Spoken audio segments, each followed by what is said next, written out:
Sveiki! Šioje pamokoje mes kalbėsime apie šviesą fotografijoje. Pats žodis fotografija kilęs iš graikiškų žodžių fos, reiškiančių šviesa, ir grafis, reiškiančių teptuką. Taigi kartu šie žodžiai reiškia piešimą šviesa. Šviesa fotografijoje yra rašymo tapymo priemonė. Šviesos pagalba mes suteikiame nuotaiką, paryškiname mus dominančius objektus. Pamokoje pažvelgsime, kuo skiriasi vaizdas priklausomai nuo šviesos šaltinio padėties objekto atžvilgiu. Taip pat aptarsime pagrindinius šviesai apibūdinti naudojamus terminus. Kieta, dar kitaip vadinama kontrastinga šviesa, ir minkšta, dar kitaip vadinama išsklaidyta šviesa. Kaip atskirti, kur yra kietas apšvietimas, o kur šviesa minkšta? Geriausias būdas pagal apšviestų objektų metamą šešėlį. Kieta, kontrastinga šviesa meta aiškiai apibrėžtą šešėlį, kurios ribos aiškiai matomos. Žvelgiant į minkštos išsklaidytos šviesos metamą šešėlį, neįmanoma tiksliai nubrėžti ribų. Pažvelkime šios pavyzdžius. Kai giedrą saulėtą dieną koncentruota saulės šviesa krenta ant objekto, šis meta šešėlį aiškiai apibrėžtomis ribomis.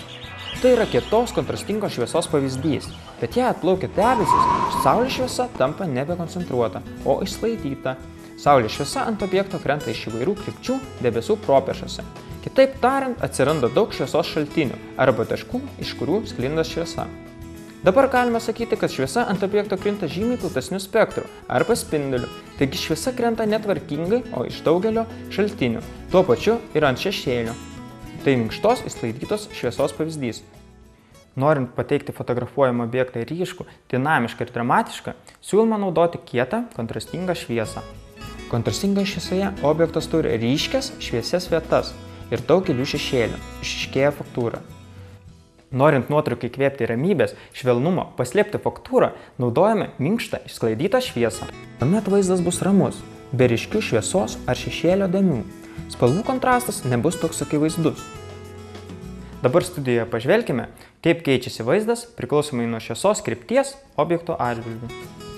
Apšviečiamo objektu parinkome vaisių lėkštę, kurioje gausu skirtingų spalvų, formų ir faktūrų.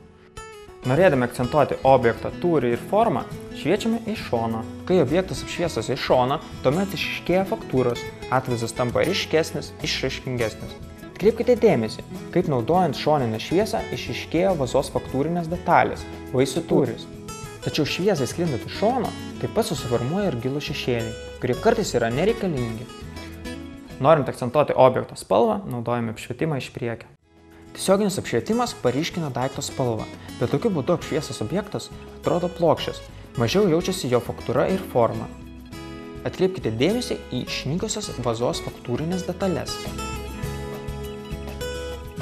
Mūsų akis mato daug daugiau negu bet kuri fototechnika. Bent kol kas. Daugiau subtilybių, daugiau pustonių, daugiau šviesos. Tad, kad nenusiviltumėte savo fotografijomis, eksperimentuokite su šviesa. Šiandien tiek, iki kitų susitikimų. Ate.